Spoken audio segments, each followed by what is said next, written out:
Everyone, तो मैं यहाँ पर आज साड़ी का पिटारा लेकर बैठी थी। तो मैं यहाँ पर आपको साड़ियाँ दिखा रही कि मेरे पास कितनी सारी साड़ियाँ हैं। और देखो मैं जमा के यानी फोल्ड कर करके मैं थक गई हूँ। यहाँ पर बाबू लेटा हुआ था, उसको पास में लेटा लिया था। वो बहुत रो रहा था, उसको पास में लेटा लिया। उसको एक साड़ी मैंने दे दी पॉलीथीन में पैक करके, ताकि उसको बजाता रहेगा, खेलता रहेगा। तब तक मैं अपना काम कर लूँगी। तो यहाँ पर मैं उसके पास आई थी, वो रो रहा था, उसको कपड़े चेंज कर रही थी। उसने सुसु कर ली थी, कपड़े गीले कर लिए थे, उसके कपड़े चेंज किए। और यहाँ पर मेरी जो साड़ियाँ हैं, तो यहाँ पर मुझे करना था इनको फोल्ड। तो मैं आपको दिखा रही थी लहंगे का दुपट्टा। और ये है मेरा पीले कलर का लहंगा, जो कि बहुत ही अच्छा है। और मैं लेके आई थी सिर्फ 800 रुपये में। और ये बहुत ही अच्छा है। इसका ब्लाउज अभी और कहीं रखा हुआ है कपड़ा में। और ये लहंगा बहुत ही अच्छा है। तो यहाँ पर मैं आपको दिखा रही हूँ कि ये सब मेरी साड़ियाँ हैं। ये बहुत अच्छी साड़ियाँ है, मैंने मीशो से ख़रीदी थी 900 रुपये की। और ये भी मैंने मायके गई थी जब ख़रीदी थी। और ये साड़ी एक मेरी बड़ी दीदी ने दी थी और एक छोटी दीदी ने दी थी, वो मैं बता रही थी आपको। और यहाँ पर देख सकते हो कि मेरे पास कितनी सारी साड़ियाँ हैं। क्या आपके पास भी इतना सारा साड़ी का पिटारा है? तो यहाँ पर ये वाला ब्लाउज़ दिखा रही थी कि ये इसका ब्लाउज़ कितना अच्छा है।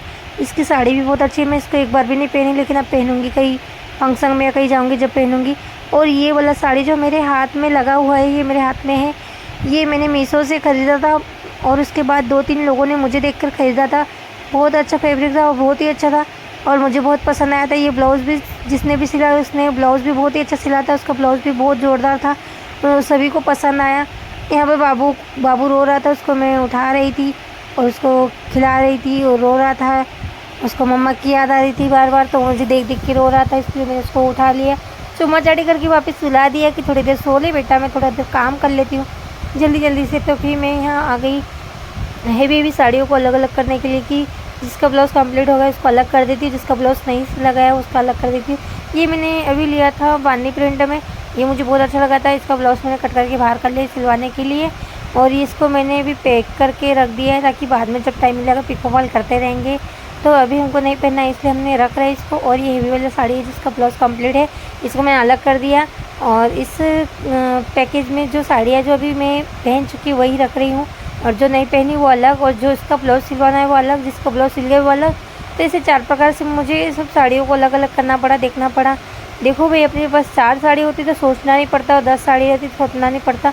लेकिन इतनी सारी साड़ियों में बहुत सोचना पड़ता है, इसको कहाँ रखूँ, कहाँ सेट करूँ, कुछ समझ में नहीं आ रहा था कहाँ सेट करूँ। और ये है मेरी शादी वाली साड़ी, लेकिन इसको भी कहाँ रखूँ, क्या करूँ, समझ में नहीं आ रहा था। तो यहाँ पर फटाफट मैंने जैसे तैसे करके कवर कर दिया, क्योंकि मेरा बच्चा रो रहा था।